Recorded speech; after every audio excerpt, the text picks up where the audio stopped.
Hey, we are live on the pregame show for the live stream here on YouTube to talk some Barcelona versus Espanyol, as it is a Catalan derby that feels like after the adventures against Barcelona, that being Barcelona against Real Madrid and Bayern Munich, it feels like Barcelona could be in second gear and win this match. And as people start to join, again, welcome. Remember, this is the preview live stream show on YouTube, and then at what is on the East Coast here in the United States, 10:15. So in about what is it? Yeah, 28 minutes time. We'll head over to Big Up, which is where the watch along will be over on Big Up. Again, where I have the tactics board, and we're going to have a little fun there where we'll construct probably the 5 headlines. We'll see how the match goes. But yeah, let's talk a little bit about the starting lineup and then see if we have any questions here in chat or anything like that. Then we'll give some score predictions too. Maybe actually, hey, how about I just start off on a score prediction right away? And hello, everybody who's joining as we get this started.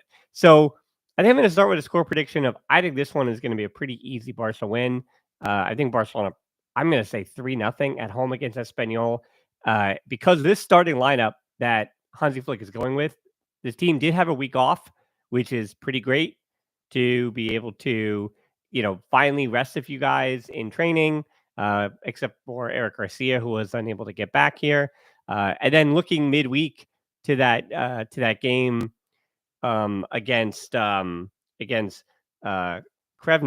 or Red Star Belgrade. Let's just go Red Star Belgrade. So that game against Red Star Belgrade on Wednesday. I mean, that is a team that have only scored 2 goals in. Yeah, they scored just 2 goals in the Champions League so far, and then they've conceded 11 in the Champions League. So Red Star Belgrade, who've lost all 3 games in the Champions League so far, that will likely not be the most taxing match you'd think for Barcelona coming up on Wednesday. So I think Hansi Flick is in a good opportunity to, if he does need to rotate for that match too, he could do that as well. And I think he's giving a little bit of credit with this starting lineup, that being Hansi Flick, to the Espanyol side that he's facing today in starting such a strong starting lineup.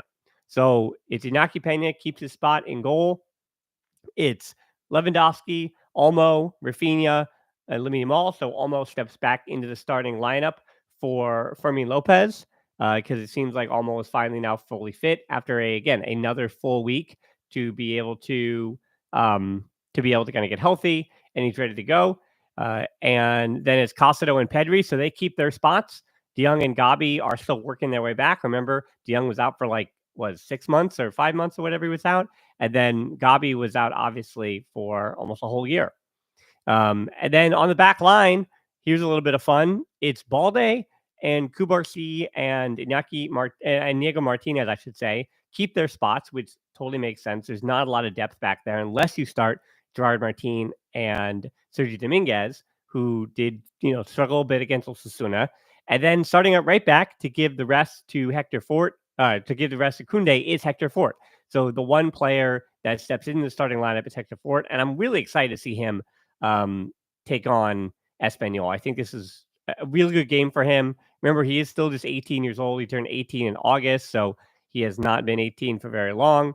And, this is a player that's been with Barcelona for 11 years now. So since he was the U7, which is as low as you could possibly go to be a 7-year-old at Barcelona. It's the very first year that anybody accepts you, or 8 years old, whatever he was at the time when he officially signed for the club. And as I said, Iñaki Peña in goal. So with Hector Fort, really the only player jumping into that starting 11 from what should be generally a first choice 11, Hansi Flick is saying, hey, I'm not overlooking Espanyol. Not to say to be a lot of rotation either, but Ansu doesn't get a start. No Pablo Torre, no Pau Victor. So that's as far as on the periphery of the we'll call it the bench, or the substitutes. He's going with a strong starting 11 as Hansi Flick. On the other side, for Espanyol, who did play a Copa del Rey match midweek, they've got a little bit of rotation from there. They didn't start their strongest side midweek in the Copa del Rey. But some of the players that I would usually kind of expect to start in like Brian Olivan, the left back, Sergi Gomez, the former Barcelona player for the real old hats. He did not make a single appearance, but he played for Barca B when they were Barca B. I'm talking about 10 years ago now, from like 2010, 9, 10 until like 2014. And then he played a while for Celta de Vigo. But yeah, he's not starting today. And then their regular number 9 that they have on loan from Tottenham, a 21-year-old center forward in Alejo Valise. He is also not starting. He started midweek against a lower division side in the Copa del Rey. He is, again, their number 9. Yeah, and then even other players who are regularly playing in the Segunda Division in their careers, Pere Mila, he is not starting. Another fun player who, again, this is for players or people who really care about the lower levels and prospects. Not lower levels as in like the Segunda divisions and third divisions or whatever, but I mean the prospect world. You might remember a name from young Ajax, that an old friend of the podcast who hasn't been on in a few years now, Naveed, got us privy to, Nasi Unavar, who is on loan from Ajax at the moment to um, Espanyol, but he is only 21, just turned 21, but he was a huge prospect with young Ajax through the years. He scored like 24 goals, not like I have it up here. 24 goals in 73 appearances, has never made an official appearance for Ajax, and then has struggled with 3 loans in the last 3 seasons to Trabzonspor, there we go. Port in Turkey, to Twente in Netherlands, and then Espanyol this season, where he's only made 1 appearance. So he has not really got his career going on after becoming the youngest player ever to score during his official debut for Ajax. But then again, that came in 2019, 2020, when he was 16 years old. And then again, it has just not really worked out since then. He never debuted in the league or in the Champions League, Europa League, or anything like that for Ajax otherwise. So he is on their bench, but again, does not really get off the bench. The one guy really to now on the left side, it looks like they're probably going to play a 4-4-2, and both of that being Espanyol's center forwards, or they're not really forwards, they're actually wingers. But Jofre Carreras, he is on the left side, and he's actually had a pretty good season for them so far. He has 2 goals and 3 assists, so he is their big goal contributor. And he is really a second division player that looks like he is more comfortable in the first division. And then on the other side, Javi Puado, 26-year-old. He's kind of the guy for Espanyol. He's had to be the guy now for a few seasons for them. Really helped them get back up from the second division. So yeah, Puado would be the man to watch in this matchup. But other than that, I mean, again, their best players are out on loan here in Alex Kral, the defensive midfielder from Union Berlin. I mean, and then they have this young player, Boaza, who's also played midweek, who is just coming up in their academy. And aside from that, I mean, again, there's not really too much to write home about. Kumbula is a center back who plays on loan from Roma. I guess one of their big gets in the offseason. But yeah, this is not a talented Espanyol side. Right now, they're sitting 17th. And to give you an update, looks like Atletico Madrid in stoppage time just scored against Las Palmas. So Las Palmas, having lost Pimienta in the offseason, they're still in the relegation zone, and they won't be out even regardless of what Espanyol does this weekend. It looks like Las Palmas, Real Valladolid will still be below them in the table, and then Valencia can only get up to where they are, depending on a positive result for them. So I do expect this season. Now, Real Valladolid they got crushed by Barcelona. 7 goals by Barcelona against Real Valladolid, of course, the hat trick from Rafinha. But Real Valladolid, in the moments that they looked okay to me, which was really only that one win that I got it tuned into for a moment. But even the loss against Osasuna yesterday wasn't too bad. They lost 1-0. They lost 2-1 to Villarreal. They lost 2-1 to Rayo Vallecano. They lost 2-1 to Mallorca. And the draw they had was against Real Sociedad. They lost 2-1 to Sevilla. They lost 3-1 to Celta de Vigo. So these results aren't too terrible. They lost 3-0 to Real to Real Madrid, and then their one victory was to start the season against Espanyol, which again is it's kind of poetic justice at this point. And then they have another win in there too that I'm not seeing. Anyway, Villarreal, the only team in Valencia and Hadafe, the two teams with only one win. But for Hadafe, classic Hadafe, they have 7 draws as well. So that's where you sit in the table at the moment. Espanyol and Hadafe on the 10 points, still yet to play this weekend. And then it's Las Palmas, Real Valladolid, and Valencia. But as I said, just on pedigree and what I've seen, I think Las Palmas and Real Valladolid and Valencia might be a little bit better than Espanyol. So I'm not, as you know, for those who've been with me for a while, you know that I don't like to say that Barcelona's going to destroy a team. I'm very careful in my predictions, but yeah, I think this one's going to be 3-0 easy with the way that Barcelona are playing right now. And more importantly, as I said, the fact that Hansi Flick clearly with his starting 11, just rotating in Hector Fort, I think that Hansi Flick is looking for another big result and looking to really take it to Espanyol because, as I said, Wednesday against Red Star Belgrade, that is a team that is really struggling in the Champions League this season out of Czechia. So I think that Hansi Flick is just expecting, a week that, hey, let's get some results and not push everybody too far. All right, let's head into the chat here. If you have questions, hit me in the chat here with some of those good questions. Let's see, Ronnie, I'm at work and my break is still is till 10. Your match review will be extra important for me today. Thanks so much, Ronnie. Yeah, I'll probably have that a little bit later. I've got some puppy duty this afternoon, so I'm going to hang out with my dog a little bit, which is not not going to be for camera. That's not one of my 5 headlines, but that is what I'm doing this afternoon. And then I have a thing to do tonight, and then I'll get home and I'll finish it much later, likely. So the match review will not be out for quite some time, but I'll definitely have my good thoughts in there.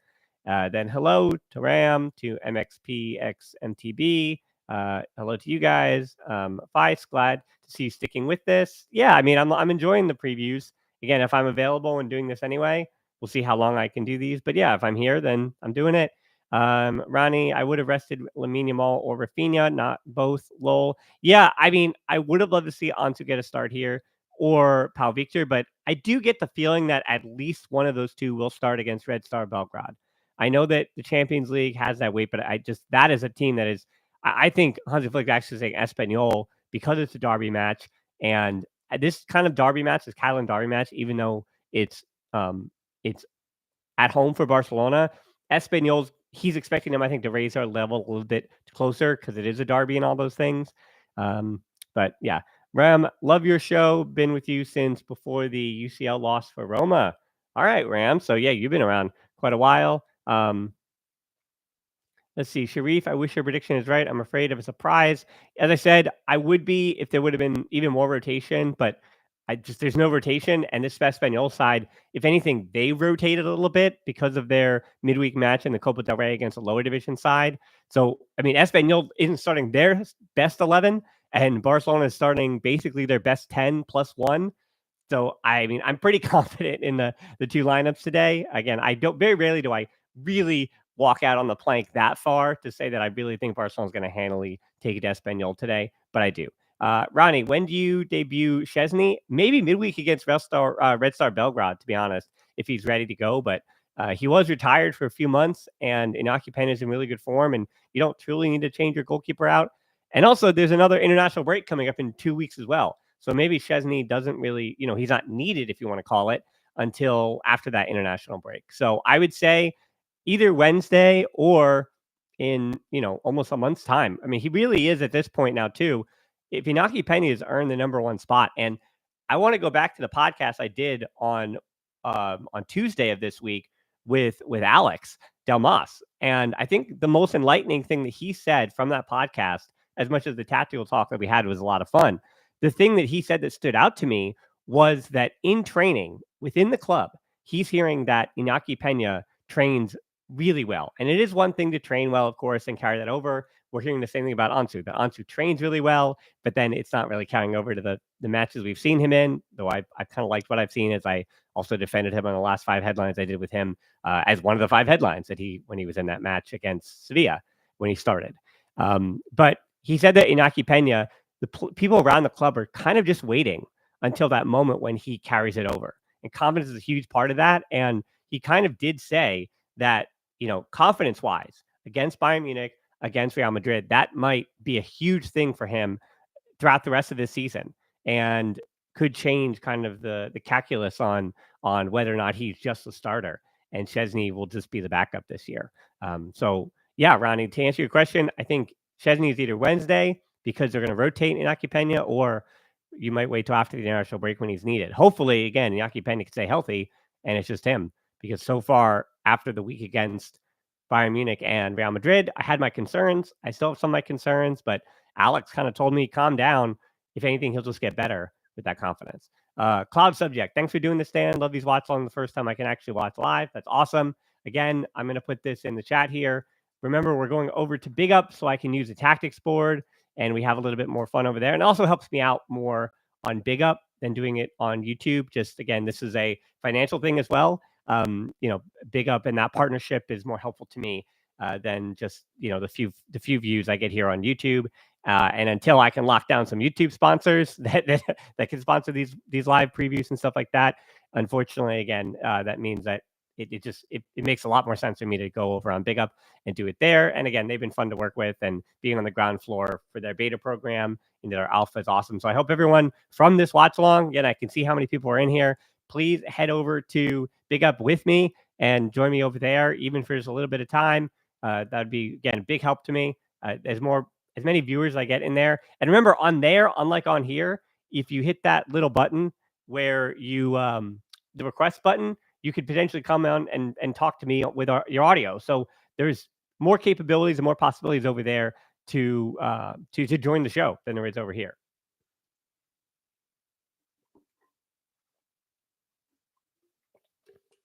David says, should Hansi Flick take into account the amount of fouls Espanyol gives, rotate players to protect? I mean, there's going to be fouls everywhere. So I think it's for Barcelona. I think, again, there's a risk when you play any players. Like anybody in football can, a hamstring could always go at any time. You just never know. It could happen in training as well as is in a match. So I think he wants to keep his 11 fit, like to play potential 90 minutes. But I do think that in this match, we will see that bench be completely emptied, I would assume, today, using all 5 subs, get everybody on the field, because the bench is looking deeper. Again, De Jong's back, Pau Victor, Fermin Lopez, Pablo Torre, Ansu Fati, Gabi, Koundé if you need him. Again, Gerard Martin's an option to rotate Balde as well. Then Sergio Dominguez, I can only see him if Inigo Martinez and Kubarsi need that sub. So, yeah, I mean, I think that this bench will likely, you just have options now. The depth, people are getting healthy, and it's just as this point, Ter Stegen's out for the year, but now you're really just kind of waiting on Ronald Araujo, and this team is pretty much what it's going to be, hopefully in the spring. And Araujo will be a big, and Christensen too. How can I forget about Christensen? So with Christensen and Araujo potentially back, yeah, this team is just going to get deeper and deeper. Then Eric Garcia will likely be back for potentially Wednesday. I doubt he starts in that one, but it'd be nice to see him start as defensive midfield at that spot. Cairo asks, will Pedri be the king of the midfield anytime soon? I think he already might be, Cairo. I think Pedri has been fantastic this season, and the matchups against Bayern Munich and Real Madrid, Barcelona, they did not win the midfield battle in the first halves for about the first 20 or so minutes, and then in both of those matches, something kind of clicked. And Pedri's ball retention against Real Madrid just, it's like grease. Like I was like Sandy. I was just swooning over Pedri's ball retention. It was awesome. And against Bayern Munich too, he and Costa really raised their game from the 20th minute on when they played a little bit higher up the field. And yeah, I think he changed both of those games with how excellent he was. So Pedri, to me, he's already one of the kings of the midfield. And it is one of the things that when we talk about the discourse throughout a year, right?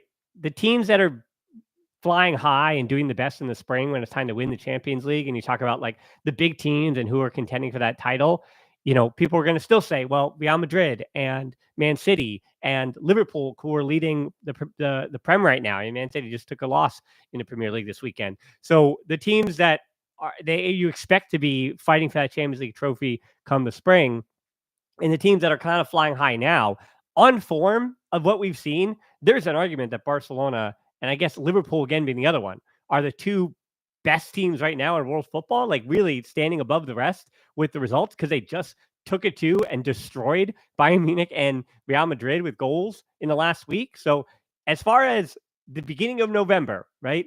If the two teams I'd expect on form this moment to be in the Champions League final, it would be Liverpool and Barcelona based on form. But at the moment, it is just it's just till November. So a lot of things can change by the time the spring rolls around. And so I think you get some discourse that Barcelona is still building something and working through something, and that's true. I think as Daryl Grover, the Total Soccer Show, a podcast I loved it. It still exists, but he unfortunately passed away a few years ago now from colon cancer. But he would always say on that show that I would listen to multiple times a week. A thing can be two things in this sport. And that is very true. That Barcelona is still building something.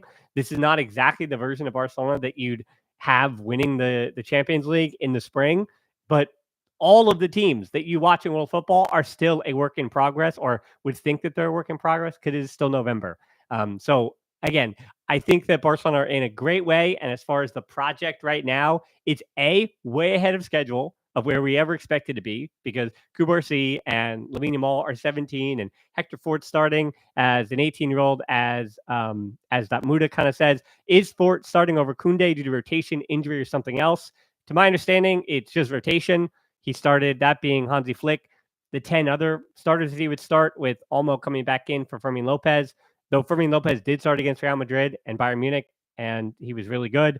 Did come off at halftime against Real Madrid for Frankie de Jong, and that did change that game quite a bit. Frankie de Jong was excellent against Real Madrid, but Hector Fort, for rotation reasons, Koundé basically was playing 90 minutes of every game, so that's rotation that I like to see. And then, yeah, Hector Fort, he's earning his opportunity. He's not playing for Barca Athletic. He's a first-team player this year, even though he wears that number 32. So he's still on a youth contract, but yeah, he's been in the first team, and so I'm glad to see him get some minutes here.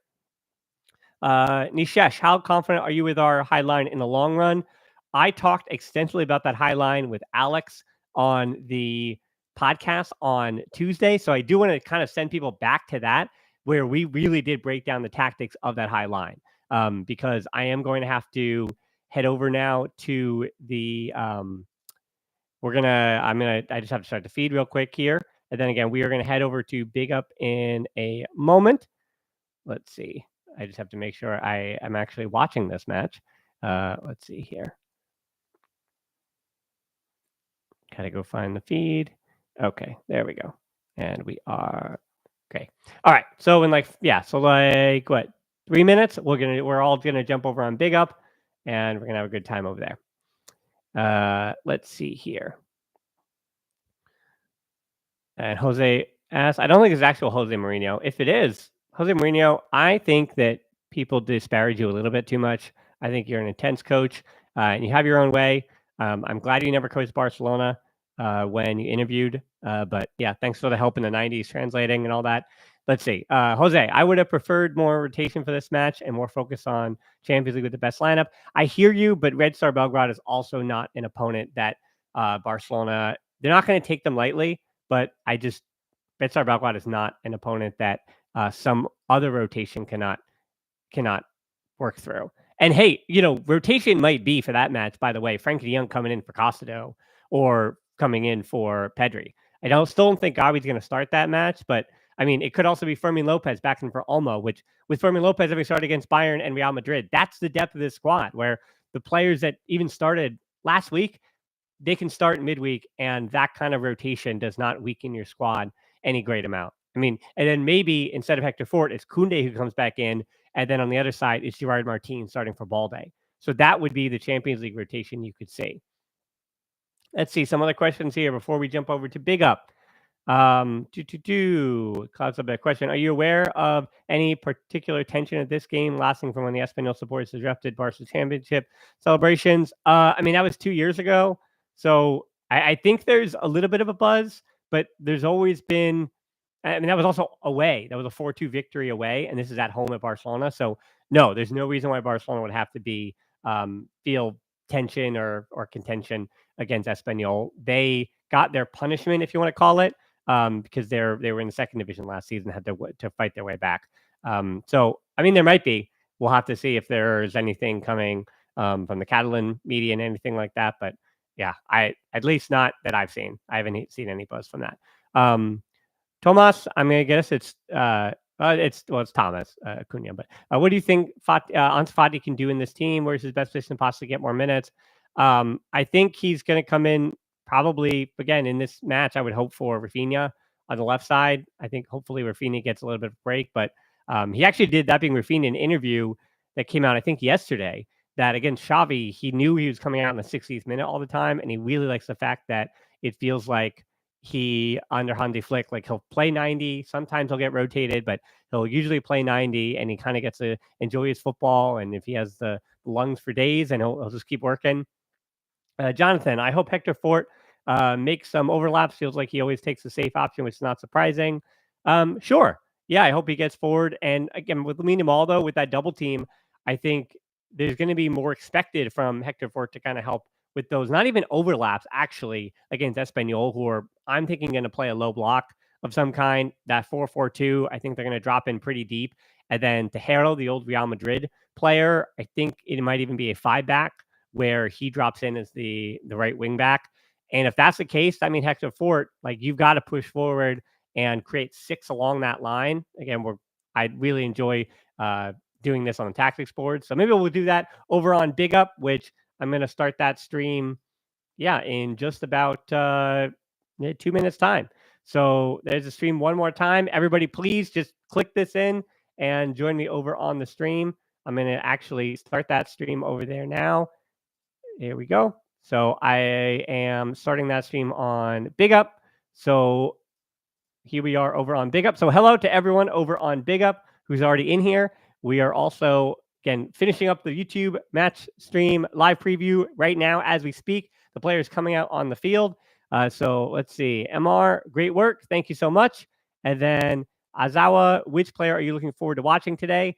I kind of said Hector Fort is, for me, the guy to watch for Barcelona because he's the one player that's not really in the 11. And you know who also I'm excited about? Dani Olmo. I know he's missed a few weeks, but he has only played 5 total matches for Barcelona.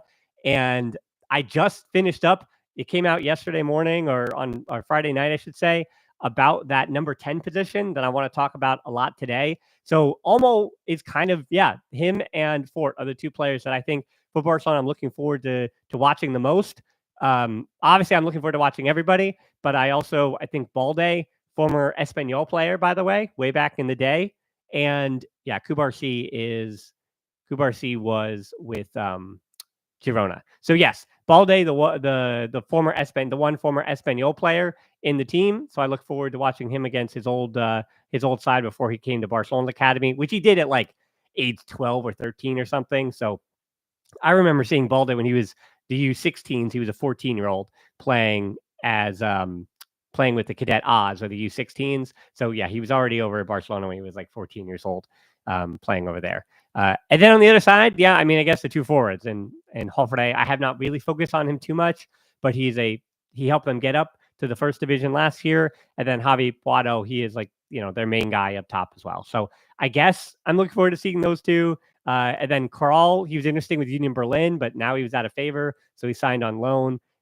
Again, Espanyol, I mean, I'm really scraping the bottom of the barrel for a team that I don't trust them to stay up with the team that they have this season. Las Palmas, again, just lost to Atletico Madrid as your update. So they and Real Valladolid, no matter what happens against Espanyol, Barcelona can beat them by 15 goals. They are still going to be in the relegation zone. And then Valencia can just get up to where Espanyol and Adafe are. But again, Adafe and Espanyol, Valencia still are playing this weekend. And Adafe and Espanyol on 10 points, Valencia on 7. But again, big picture, I think of what I've seen, Real Valladolid, Las Palmas, and Valencia, I think are all better than what I've seen of Espanyol. And I do still expect the Catalan side to go down. Not that I also wouldn't be excited for them to go down. I usually do root for Catalan football, but that's why we have Girona in the first division. And there are other teams in the farther down the pecking order in the divisions, like Sabadell, who I would always hope can come up a little bit more than Espanyol. Like, just send them down to the lower divisions. All right, it is 10:15 East Coast time. So I'm ending the stream for the live preview on YouTube.